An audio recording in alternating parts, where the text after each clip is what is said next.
우리가 아무리 찬양을 해도 우리를 예배자로 세워주신 그 하나님의 은혜와 사랑을 다 표현할 수 없습니다. 갑자기 기온이 떨어지면서 계절의 변화를 실감하게 됩니다.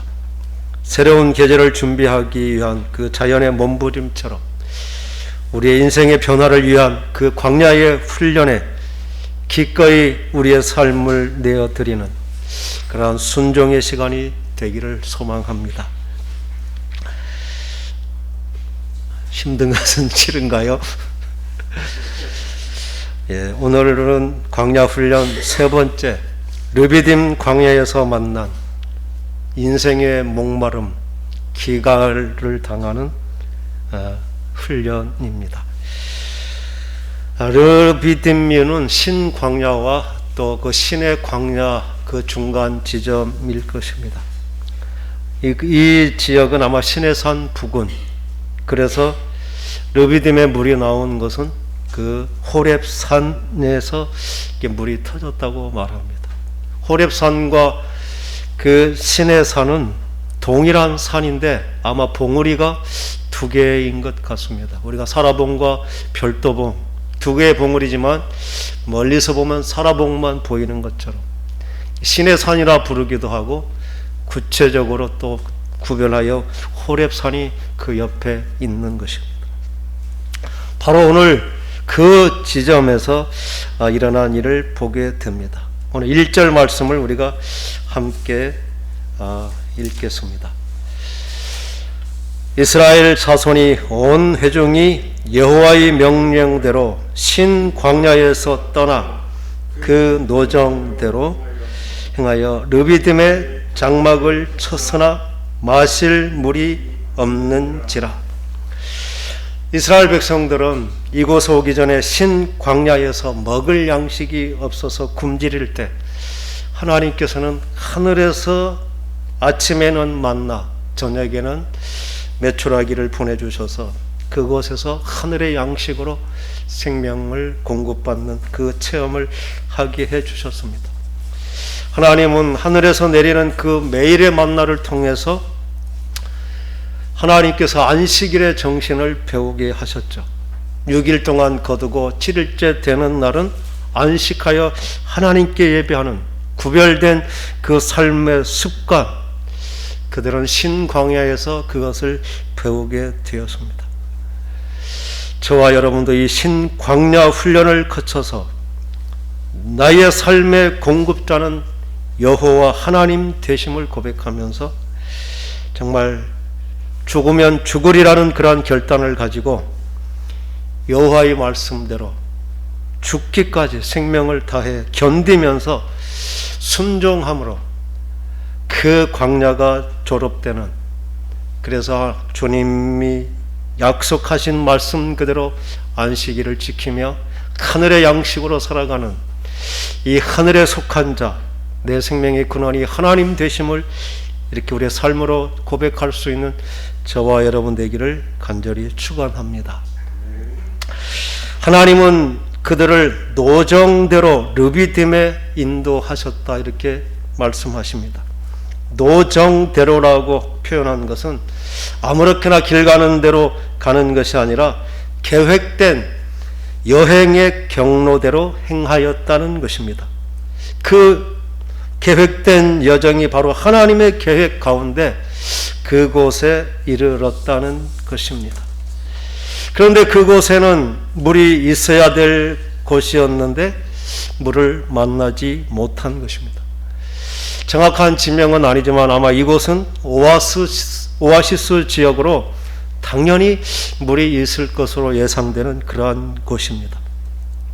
모두가 당연히 물이 있을 것이라 기대했는데 가물어서 물이 말라서 그들은 정말 그곳에서 상대적인 더한 갈증을 느끼는 그러한 상태가 되었던 것입니다.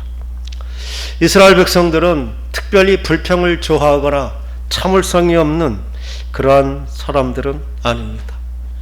그들이 당한 그 삶의 환경이 너무나 절박하고 고통스러웠음을 마치 정말 죽음이 임박한 그러한 처절한 상황이었음을 충분히 알 수가 있습니다.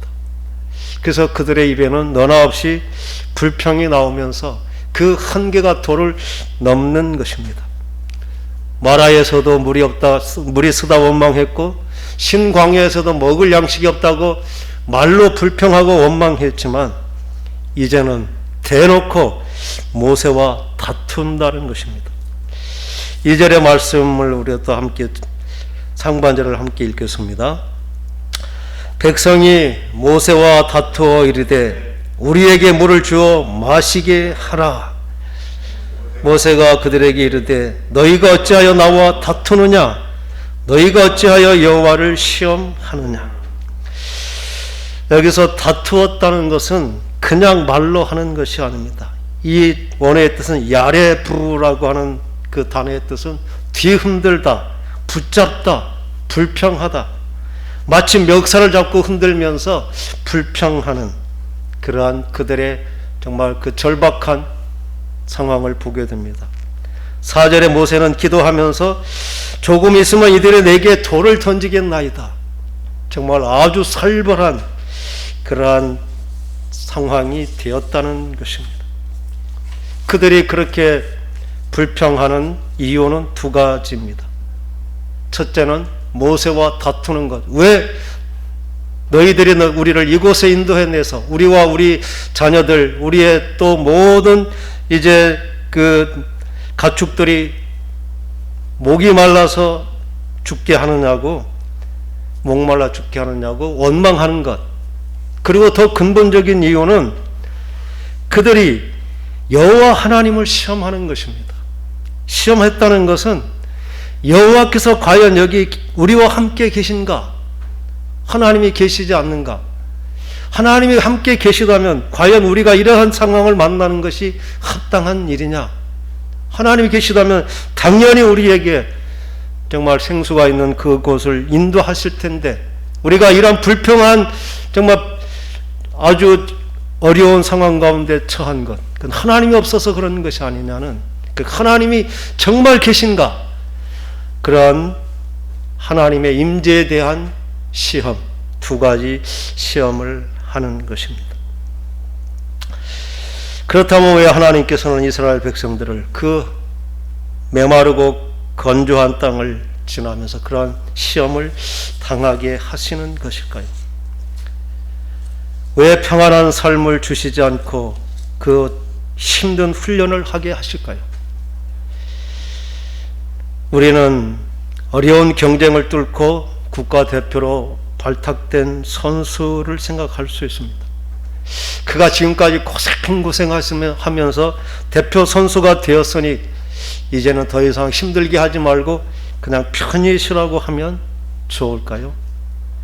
그냥 쉬고 있으면 금메달이 저절로 따지는 것일까요? 우리가 하나님의 자녀가 되었으니 우리는 그것으로 이제 만족하며 천국을 보장받았으니 그렇게 살 수도 있겠죠. 그러나 하나님이 우리를 부르신 기대는 거기까지가 아니라는 것입니다. 하나님의 자녀가 되었다는 그 자체로 우리는 천국을 보장받은 천국의 자격을 얻은 것입니다. 그러므로 구원받은 우리들에게는 애굽에서 떠나온 그들은 가나안에 가는 그 자체가 결코 목적이 아닙니다. 구원받은 순간 우리는 하나님 앞에서 무슨 자랑을 남길 것인가? 내 인생에 어떤 상급을 남길 것인가? 하나님 앞에 내가 어떠한 존재로 평가받을 것인가? 그게 우리의 인생의 또 다른 목적이 되는 것입니다. 하나님께서는 우리를 훈련시키며 그 영광된 축복을 누릴 수 있는 실력을 기르게 하시는 것입니다. 그 훈련과 연단의 과정이 바로 우리를 성화시키는 과정이고 우리가 세상에서 실제적인 그런 삶의 영향력을 끼치게 하는 능력을 갖게 하는 그런 훈련과 연단의 시간이 되는 줄 믿습니다. 오늘 하나님께서 이 세 번째 광야, 르비딤 광야의 훈련의 키워드는 임재의 훈련, 정말 하나님께서 나와 동행하시며 지금 이 자리에 나와 함께 계신가 하는 그 하나님의 임재를 체험케 하는 그러한 훈련이기도 합니다. 우리가 언제 어디서 어떤 상황 무슨 일을 만나도 그곳에 하나님께서 함께 계심을 믿고 그 믿음을 지키며 평안을 유지하는 것, 그러면서 그 안에 하나님과 더 깊은 교제를 나누게 하시는 것, 이게 훈련의 최종 어떤 목적이 될 수 있습니다. 그들은 불평 불만하면서 지도자를 대적하면서 마치 하나님이 계시지 아니한 것처럼 그들은 불평하고 원망하면서 그 고통의 시간들을 끊임없이 견뎌야만 하는 것입니다. 그들이 왜 그렇게 불평하고 원망하는 그 자리를 벗어나지 못하는 것일까요? 이유는 자기에게 있는 것이죠. 나의 기대치가 내가 믿는 더 좋은 어떤 무엇이 남아있기 때문입니다. 지금 내가 하지는 못하지만 그래도 뭔가 방법이 있다는, 아직 내게 무슨 기회와 무슨 어떤 능력이 있음을 기대하는 것, 내게 가능성이 있다는, 내가 이것을 책임져야 되고 내가 헤쳐나가야 된다는 내가라고 하는 내가 살아있는 한 결코 하나님을 신뢰하지 못하는 것입니다.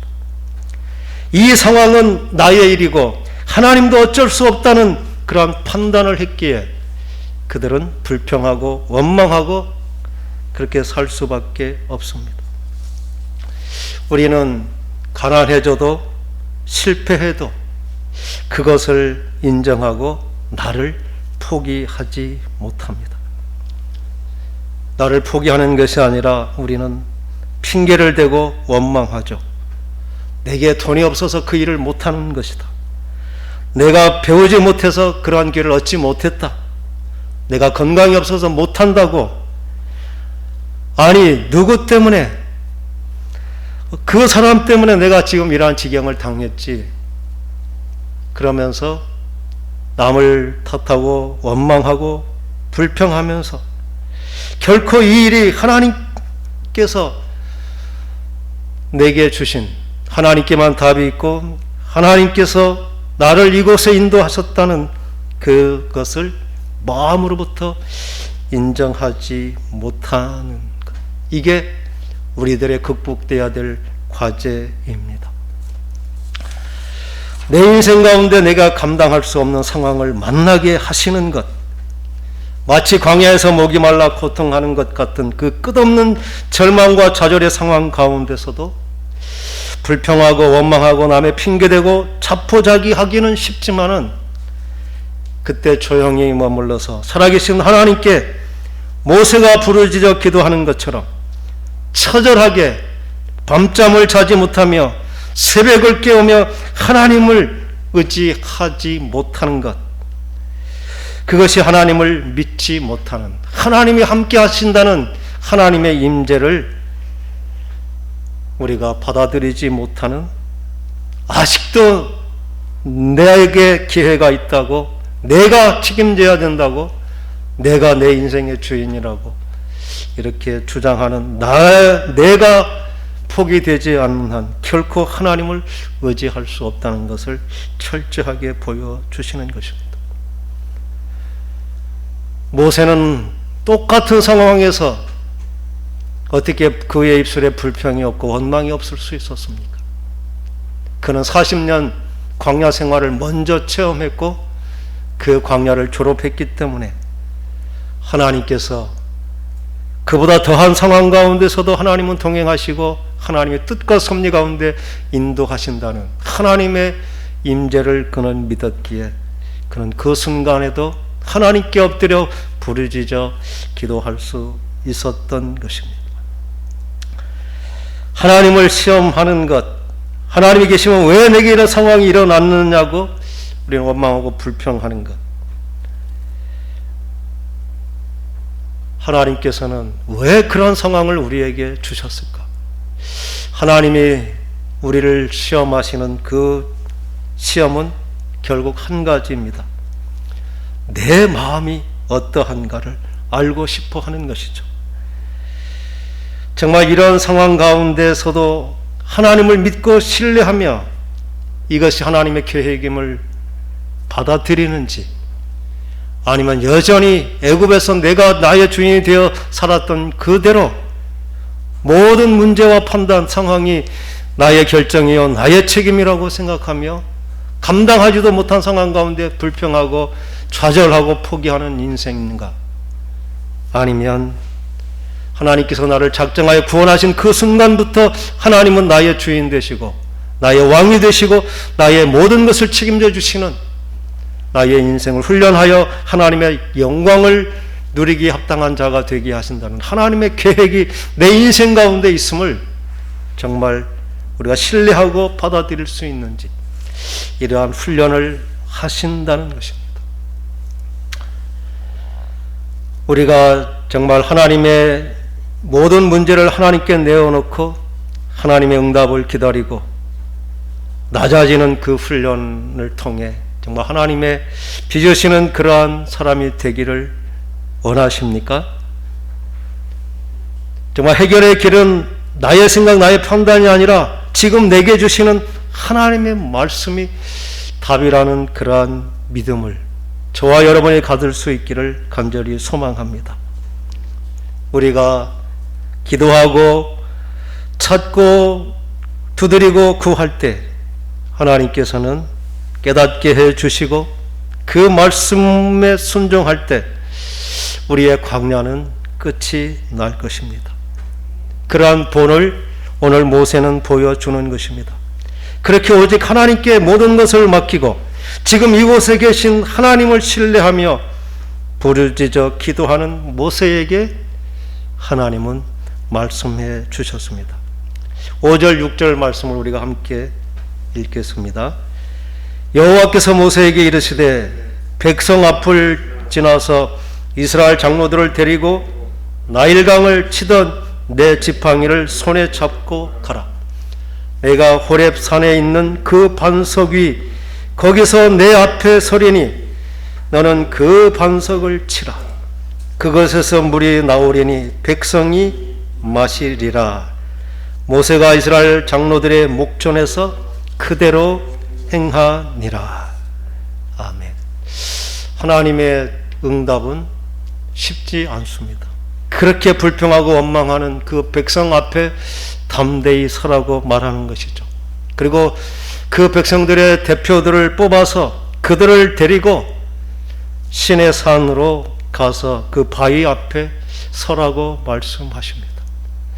그리고 모세에게 그 전에 나일강을 쳤던 그 지팡이, 생명이 넘치는 그 나일강을 쳐서 피가 되는 죽음의 강이 되게 하셨던 그 지팡이를 들고 가라고 말씀하셨습니다. 그런데 오늘 6절의 말씀은 정말 놀라운 말씀을 해주시고 있습니다. 6절 말씀 우리가 다시 한번 앞절에서 상반절까지 함께 읽겠습니다. 내가 호렙 산에 있는 그 반석 위 거기서 내 앞에 서리니. 이게 하나님께서 말씀하시는 것이죠.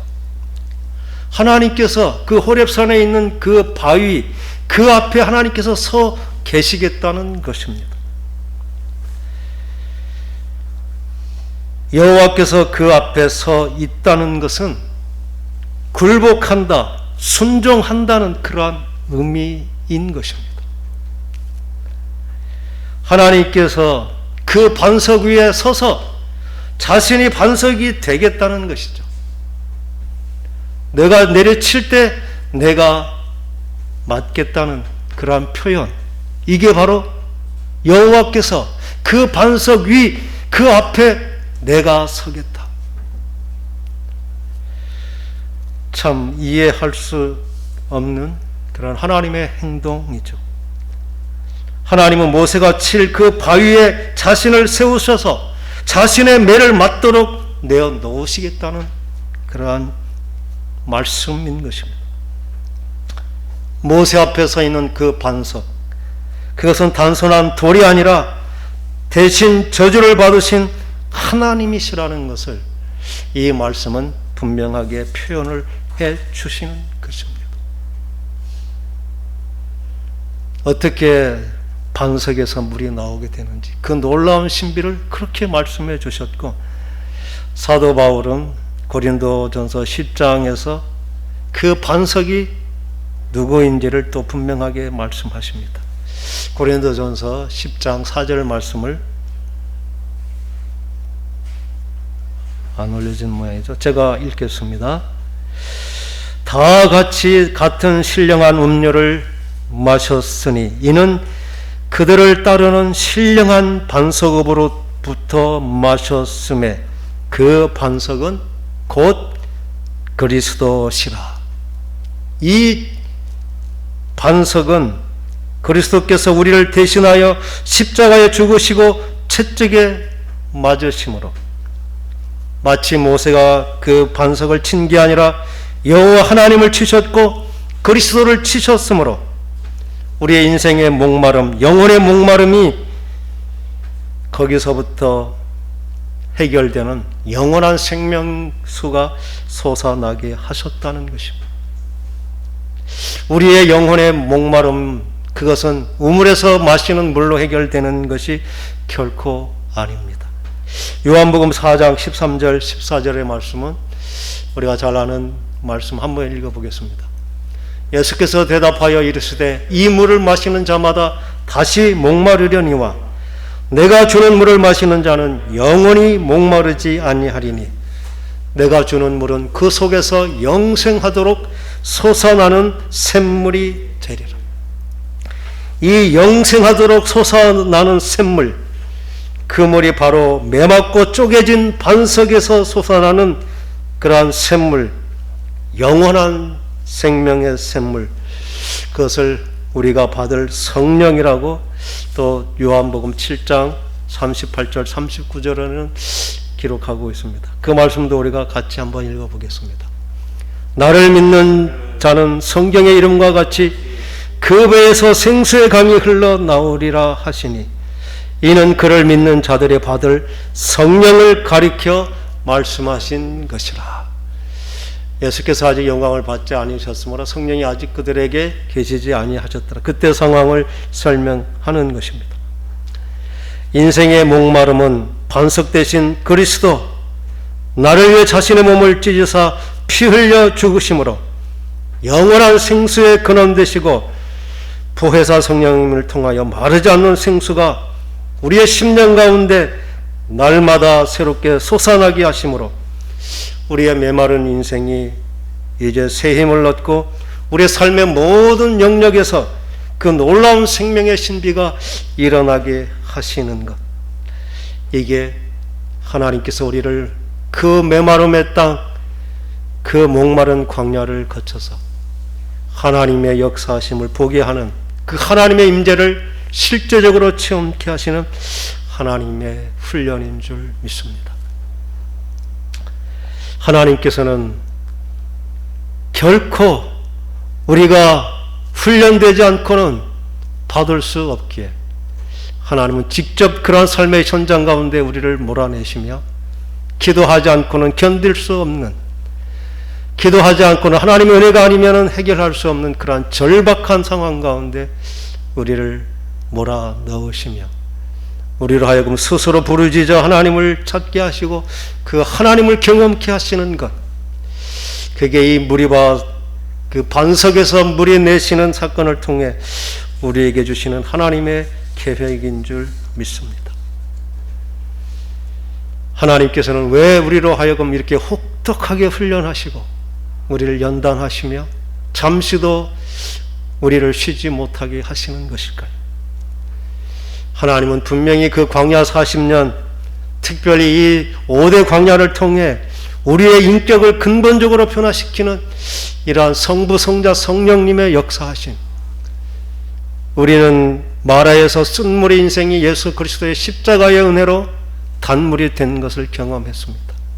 신광야에서 먹을 양식이 없어 줄여 죽을 때에 하늘에서 내리는 하나님의 은혜의 양식을 통해 날마다 생명을 이어가는 존재임을 경험케 하시고, 오늘 이 르비딤의 그 반석에서 나는 샘물을 통해 성령께서 내 안에 계시며 나로 하여금 마르지 않는 그 생명력 있는 삶을 살게 하시는 성부, 성자, 성령님을 우리의 지식으로가 아니라 나의 삶의 현장에서 만난 그 하나님의 은혜를 우리가 분명히 확신하고 믿고 결단하며 이제 하나님의 사람으로 세워지게 하시는 그러한 훈련을 우리에게 여전히 시키시는 줄 믿습니다. 이 광야는 한번 배워서 지식으로 알았다고 끝나는 것이 아니라 내 삶의 자리에서 적용되고 우리가 합격 점수를 받을 때 그 광야가 비로소 끝나게 될 줄 믿습니다. 하나님은 왜 그러한 훈련을 하셨는지 신명기 8장 15절 16절에는 분명하게 우리를 광야에서 훈련하시는 이유에 대해서 말씀해 주시는데, 그 말씀을 읽고 또 함께 힘을 얻기를 원합니다. 함께 읽겠습니다.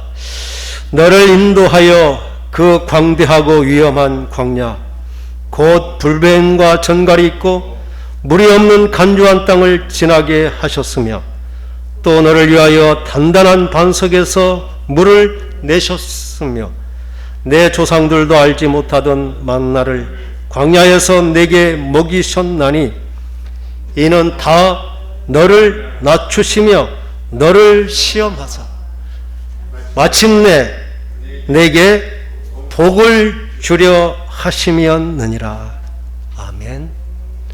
하나님께서는 나를 낮추시는 것, 정말 겸손하게 하나님을 인정하고 내가 주인이 아닌 하나님의 내 인생의 주인임을 알게 하시고, 그렇게 해서 마침내 우리로 하여금 하나님께서 약속하신 복을 받게 하려 하십니다. 마침내 너에게 복을 주려 하심이었느니라.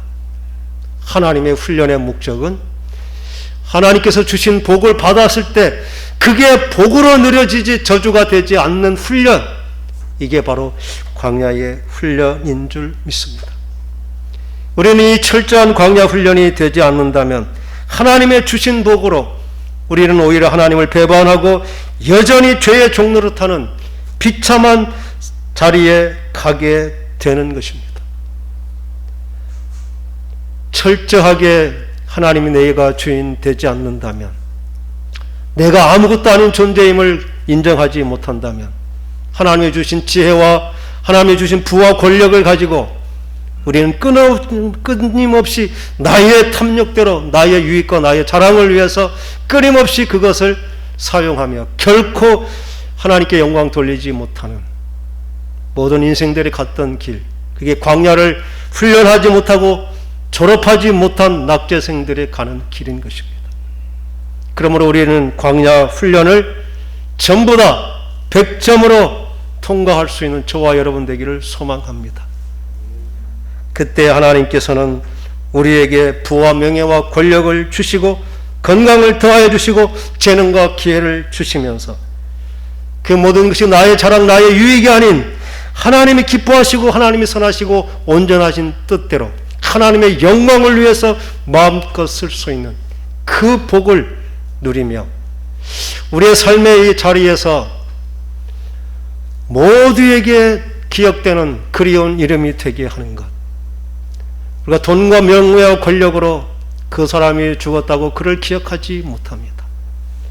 그러나 광야가 졸업된 우리의 삶의 흔적을 통해서 내가 가졌던 부와 재능과 권력, 그리고 내게 주신 모든 기회들이 모든 사람에게 그 하나님의 선한 영향력이 되어서 모두가 나를 그리워하고 내 인생을 복되고 아름답다 말하게 되고, 그 모든 삶의 자치가 하나님께 영광의 상급이 되게 하는 것, 그게 하나님께서 우리로 하여금 광야의 훈련을 걷게 하시는 줄 믿습니다. 하나님께서는 한순간도 우리 곁을 떠나지 않으십니다. 내 문제라고 생각하는 그 문제는 하나님께서 내게 주신 기회이고 하나님께만 답이 있음을, 이 모세와 같은 하나님을 신뢰함으로 불평하고 원망하고 저주스러웠던 나의 모든 삶의 자리가 하나님께 감사와 또 정말 영광의 자리라고 고백할 수 있는, 그렇게 광야가 졸업되는 저와 여러분 될 수 있기를 간절히 축원합니다. 기도하겠습니다.